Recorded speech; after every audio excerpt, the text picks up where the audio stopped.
Hello. Welcome back to Sunless Sea.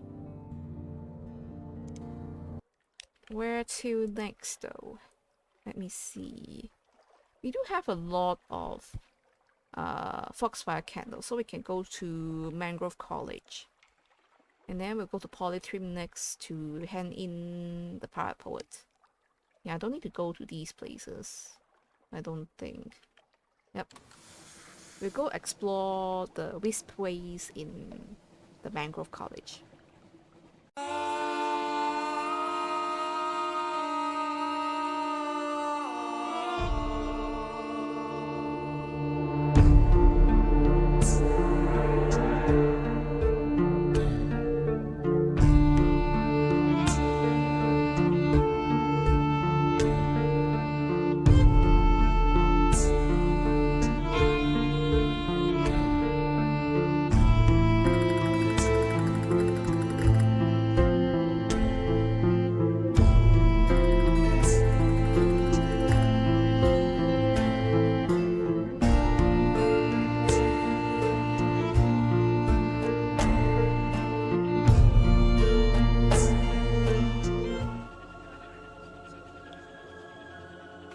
We're back in the Mangrove College. Let's pick up passenger. Okay, this guy goes to Port Cecil.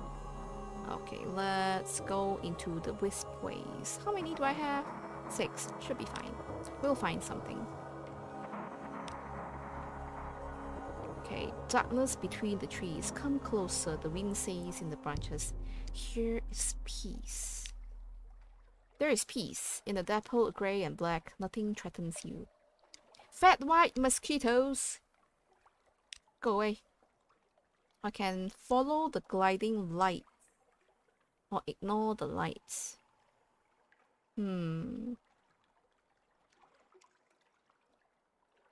Let's follow them. Byways. The light from the wisp touches glistening tree bark, beetles in motionless, glossy clumps, bracket fungus yellow as parchment, the eyes of marsh rats, and here a path. There's a path. Conversation between birds. Oh! I'm getting another Elijah cockatoo? I'm fine with that. Yeah. Okay. No one's orchard. The bark was sacrificed with marks resembling writing. A lump of flint lay at the base of the tree. Soleil's fruit. Was the flint a tool or merely a rock?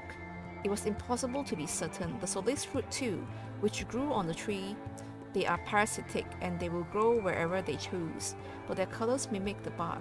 Perhaps this was their native tree. Impossible to be certain. Okay, got 3 Soleil's fruit and 1 ambiguous eel leaf. Nice. That's what I'm here for. I want some Soleil's fruit, and I got them. Let me see. I have 3 more foxfire candles. I doubt that I can get anything good with just 3. So I'll probably not go in. How's my hole look like? 8 hole. Let's try to get a port report. And then also meet your contact for the strategic information. And I get 1 mutant salt. Good, good. And then we shall gather supplies. 2 supplies. I seem to remember there were more supplies, but this is fine. This is fine. I think that's all we could do here. Next stop, we are going to Polytrim. And maybe we will witness the end of the Pirate Poet. Anything else to say? The merciless modiste? Nope. Nothing else to say.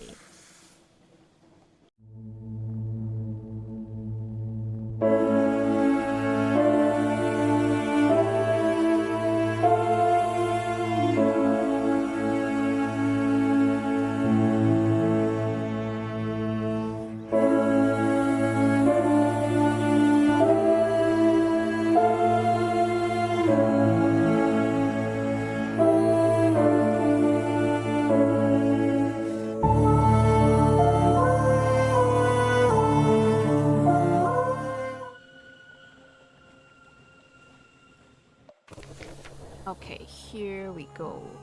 The screaming shores of Polytrim. Stones weep as waves whip them to dust. The planks of the docks protest the heavy treads of stoic workers. Across a wall, someone has daubed in red. Endure, obey. All dreams end with dawn. Let's collect the pirate poet from the brig. It is almost time to hand her over. I'm sorry. An unexpected audience. The defiant eyes of the crew stare at you as you enter the brig. They shuffle nervously but still stand firm between you and the pirate poet's cell. How many times have they ventured down here to hear her words of freedom and rebellion? One has been volunteered as spokesman, his voice trembling as he fails to meet your eyes. Still, he forces out the words. Can't let you do this, Captain. We've heard her poems and what she says, what they can do. They are too important. If it was for you, we'd right understand, but not for her, not for frogs. Hmm. Ah. I can intimidate the crew or challenge the pirate poet to a duel.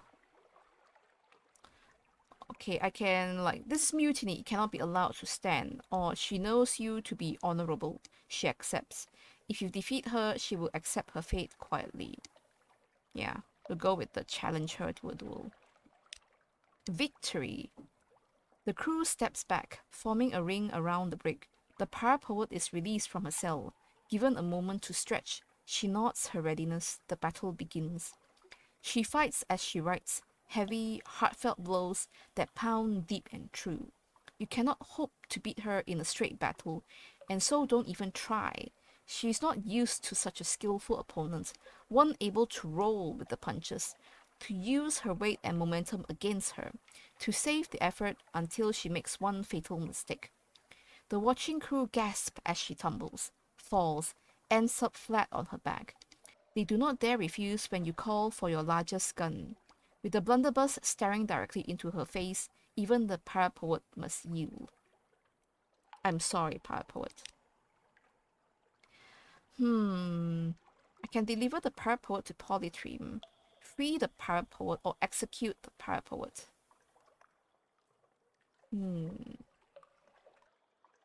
I guess look at it this way. Even though they are just for frogs, last time when she made the clothes for us, it did add to our stats.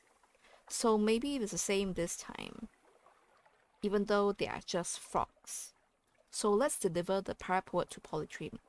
It is time for her to face her destiny. A return to chains. Two claymen are waiting at the docks. They take custody of the pirate poet with the expected stoic politeness, binding her limbs and dragging her by the arms to whatever passes for her king's mercy. Soon afterwards, the Modis returns in possession of a small idol. Those unfortunate enough to pass by her cabin begin complaining of a buzzing in their teeth, a ringing in the ears that never quite goes away. For several days she works in secret. The crew savors the peace and quiet. Soon enough, though, there is a frantic knock on your cabin door. The Modis waits impatiently, shaking with sleepless energy and armed for battle with scissors and measuring tapes. Captain, divest yourself of those peasant rags at once, she beams. I have come to make you glorious. Okay, she has completed her work. The rumors of the pirate poet quality is now the pirate poet is believed dead. But I mean, if you don't see the dead body, then don't assume her to be dead. I follow by that rule when I watch shows and play video games. The Modi's masterpiece, London Fashions Polytremian Fabrics. Living clothes. These are not the sad little clothes colonies of Polytreme. These are tailored, precisely cut to your every line and curve, and radiate a life that makes all other fabrics seem withered husk.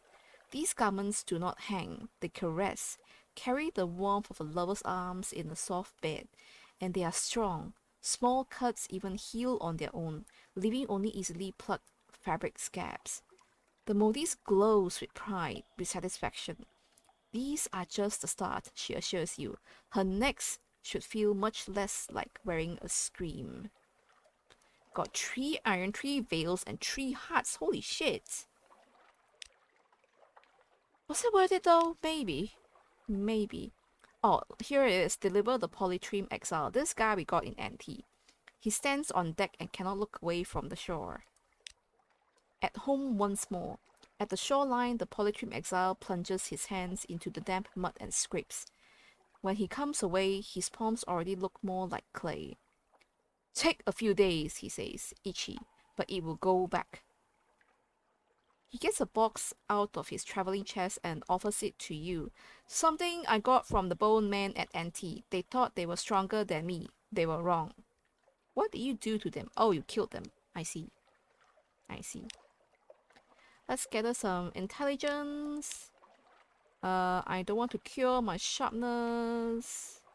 I have 4. Now, we could cure my sharpness and go for others for story. Sure. Yep. I cured for the tongue, lungs, and spleen and bone. Okay. Let's carry Clayman to London. Do I have whole space? We can carry them to NT. Yeah. Yep, let's take them to NT. Okay.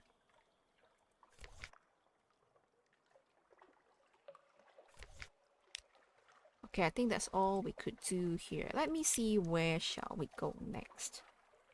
Let's go to Empire of Hands. I think we are delivering the last, if I'm not wrong, the last hydrogen. We cannot get into Zahut because we don't have recent news. Okay, Empire of Hands. Then we go to Hideaway. We need to go to Port Cecile too, eventually. And we go this way. Okay, okay. Empire of Hands next.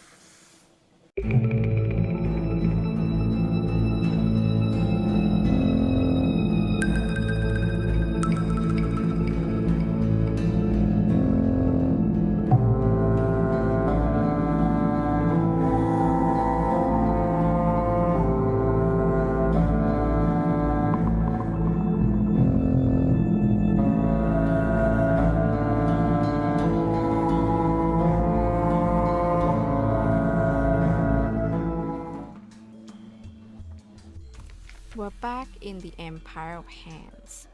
Let's go to Port Stanton. Oh, there's this option. Help our navigator sell his soul. Or compile a port report, of course. And then we are going to go to the Zeppelin. And this should be the last hydrogen. Yep. Here. The Zeppelin fuel is now 100. The Zeppelin is complete. It is time to return to the exquisite Seneschal for your reward. The apes will handle the final details. Escorted to the Wild Wheel Court, the overseers dispatch a pair of spare monkeys to row you to Sovereign Island. The trip is endlessly more pleasurable without having to do the rowing. By the time you arrive, the exquisite Seneschal has already summoned the court. Monkeys of every status line the silent gallery, awaiting the pleasure of the emperor. Hero of the Wild Wheel Court. There is no applause as you walk into the silent gallery. There is, however, a measure of gratitude and grudging respect buzzing in the air. It's actually refreshing to see the Wild Wheel Court being quiet, because I remember the last time I was here to see the emperor. It was like madness and chaos and everywhere, monkeys on the roof, monkey running around. So this is a big difference. The exquisite Seneschal addresses the crowd. My fellows, my friends, a great new era is upon us. Soon the great exodus shall begin, and we shall forge the second great empire in a land far, far away. It will require everything we have and more, only if we all pull together. From our highest to our lowest, one united empire striding forwards in unison. Can we prove ourselves worthy of the souls we have claimed? She pauses, gestures to you. But we will not be here without one human.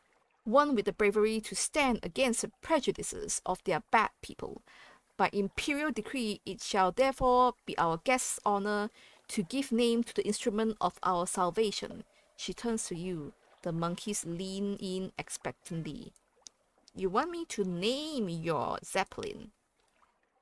But I can only choose from a set. Okay, okay. The Emperor Crispin IV holds court in the heart of his palace. None may speak without permission, but the voice of the Emperor is still the least heard of all. I can call it the Pentecost Ascendant, the Pax Imperialis, the Endless Reach, the Second Lineage, or the Flying Monkey. I feel like the Flying Monkey is straightforward enough, but then it lacks a little bit of grace. So we shall call it the Pentecost Ascendant. You murmur your chosen name. The exquisite seneschal listens, nods, and turns to the audience. The human has spoken, she shouts. Our salvation shall be named. The soaring glory of Emperor Crispin IV, greatest of his name. So my choice doesn't matter. With a slight raise of his right paw, the Emperor graciously gives the audience permission to whoop. Bloody monkeys. At least they pay up as promised. Yeah. Got 3 ray-drenched cinder. What do I do with these? Okay. What happens now? Are they still here? They're still in court. Disorder in the court, yeah. Trade with the Wild Wheel Court. They're still here. Are you not gone yet? A gift of cinders. A mandarin grants you a glimpse of a judgment's egg, very rare, most prized. Almost as much as the cinders traded only between the highest of high-souled apes. I got 3. Give me 1. A most unfortunate distraction. A judgment's egg is a soul of a sort, though not one even the Pentacles apes would try to absorb.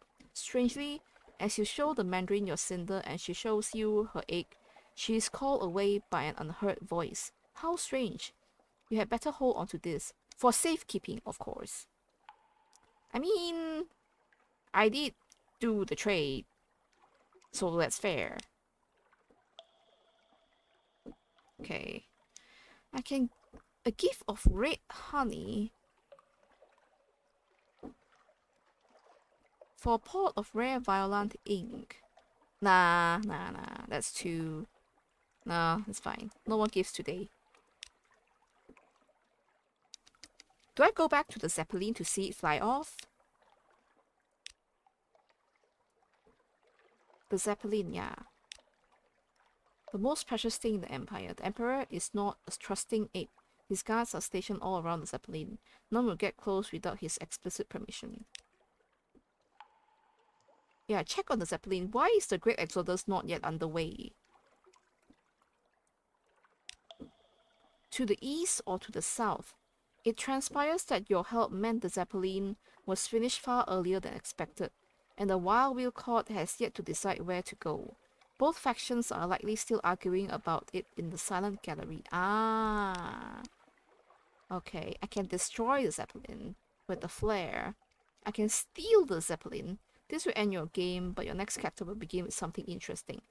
Ooh. So this will probably give me another legacy item. I see. But I don't want this. I want my ambition. Okay. How do I help them get the Zeppelin going? The silent gallery.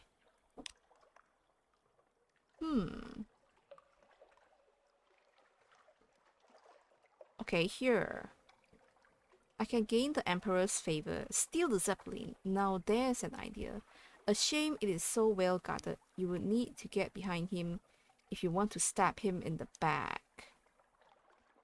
Okay, the destination past the uttermost edge.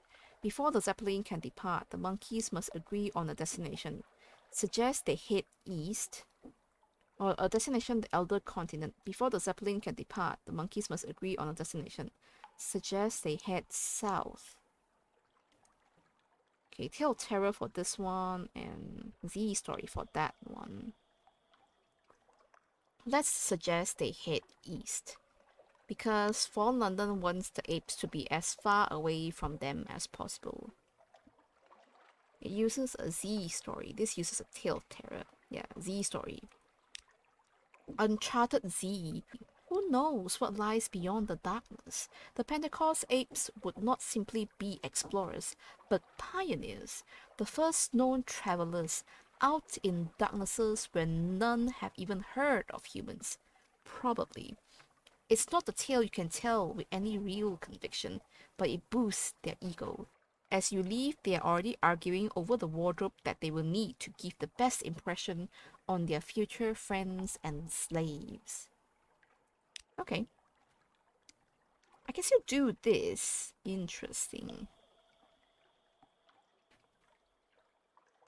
Ah, that's fine. I want you guys to leave. Okay, leave the court. Are you guys leaving soon, please? The Zeppelin. Flight of the Soaring Glory. The Pentecost apes are ready to depart. Dawn of a new empire. You watch the launch preparations of the soaring glory of Emperor Crispin IV, greatest of his name, surrounded by hundreds of excited monkeys. The Emperor is carried past the guards and up the ramp on a sedan chair. After him, in uniforms of gold and purple, walk the nobility. They are followed by the mandarins, led by the exquisite seneschal. Next to board are the lower-souled monkeys who... The guards open fire with their rifles, holding back the crowd as the ramp is pulled up.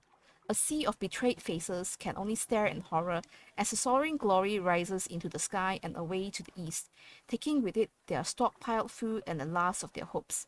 The howl grows angrier with each new voice. Oh. They just abandon the lower souled monkeys. Okay. Okay. I'm glad to see them gone. Oh, there goes the Zeppelin. Kinda glad to see them gone, honestly. Is it the same with the civilized mayor? You stayed behind. Yep, it's the same. Okay, one more thing to do here. Which is... Wait. I can travel to the Sovereign Island. The Zeppelin is gone, the court remains. An angry mob. Pentecost apes from across the empire are massing outside the Wild Wheel Court, screaming for answers and comfort those inside cannot give. Oh. Okay, attempt to enter the Wild Wheel Court. The soldiers once again bar your passage. An empire betrayed. Outsiders are no longer welcome in court. Yeah. What about the delightful adventurers? They released her. How thoughtful. She sees you over the crowd. Ah, she shouts. Capitano! She strides through the crowd, her hair and clothes encrusted with dry bits of egg and tomato, and things better not even recognize. Capitano, I wanted you to know, I bear you no grudges. Have you ever been to a place called, Saviour's Rocks? The monkeys tell me it is most interesting. We have run faster in the past, but not often. Oh my god. Okay. You know we should have brought her to Saviour's Rocks, you know. Okay, let's go back to the boat. Let's, sailing. That's one more thing to do here, which is travel to Fountainhead Isle. Ancient tombs and buried treasure await on this island. Yep.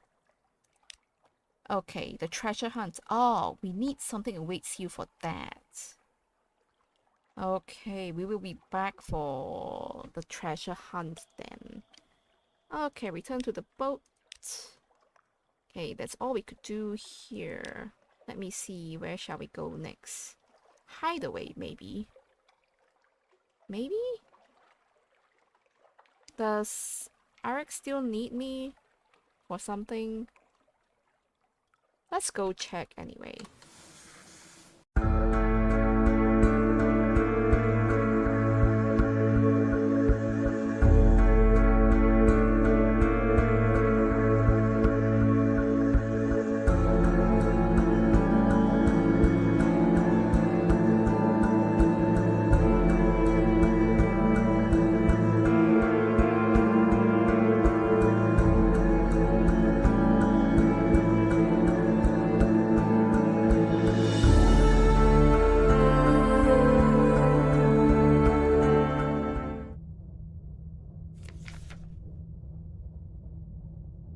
What is this? A kind of obsession. A stalker approaches you in the cabin. Captain, she says. That thing in the hole, it's dreaming about us. It means us no good. No good at all. What? What's this? Back to work? Chide her for foolishness and send her away. Or blast it out the hatch. Your crew's morale is more important than whatever you're keeping it around. What is this? Is this a live specimen? That's the only thing I can think about that's alive in the hold. Let's blast it out the hatch. Your crew's morale is more important than whatever you're keeping it around. Yeah, it's a live specimen. A cheer. You blast it out the hatch, still in its container. Will it sink or swim? That's its problem. Your problem is your crew, and they're happy to see it go. I see. Okay, I've lost terror, that's fine. I'm waiting for something awaits you. Come on. Okay, thank you. Back in hideaway. Okay, let's get a port report. This is a snip, isn't it? Yep. And then... Oh. I cannot talk to Eric anymore. I can rejoin the festivals. Sure, I guess. There's one more we haven't done, which is the silent reel, I think. Throughout the night, the people will dance. There will be no music, nor any obligations to conform to a particular style. The festival has begun. The silent reel, a high lattice, has been constructed over the festival square. It holds dozens of filament bulbs. A spool has been suspended in the center of the square. It is wound with a dull, puce ribbon. When the ribbon is entirely unwound, the festival will end. I can dance. The master of the dance holds the ribbon in his teeth. He's dancing through the crowd. The master claps his hands at the shuffling dancer. The shuffler gives a smile, but his eyes fill with hate. He bites a section of ribbon, fixing it between his teeth, and joins the master's dance. What? Why are you guys dancing hatefully? Keep dancing. How long has it been? The master of dance has obliged more to bite onto the ribbon, but he still has so many left to claim. You must have been dancing for a few hours now, but it just goes on. The only relief from the quiet is the irregular clap from the master of the dance. The great chain of dancers weaves through the crowd without a noise. They are formerly holy teachers, once monarchs, warriors without battles, short-change merchants, a growing and ceaseless parade. Some move with grace, others only sway in their steps out of obligation. The spool continues to unreel. I'm actually gaining terror from dancing. Just keep dancing. Oh, I can sing! Oh my god. It has been many hours. They cannot maintain this forever. Oh my god. But if I sing, then my bite of the ribbon will be... will fall out. What happens if I sing though? Out of curiosity. Sing, the people look like they're on the edge of miserable tears. And who wouldn't be dancing in this awful quiet? Give them a song. The dancing stops. Oh. The master of dance almost let out a shout. The ribbon falls from his mouth. A few dancers curl their lips and step from the line. The master clears his throat and signs with trembling hands. The closing of the festival. He thanks the people of Hideaway for the celebration of unity and thanks Tantum for their home. The crowd responds with silent applause. Here and there, you spot a few thanking you with secretive smiles. One even pushes something into your hand, a small token of thanks. I got Soleil's fruit, nice! Okay. Let me see. Join a festival. Yeah, it's the same ones. Perhaps not.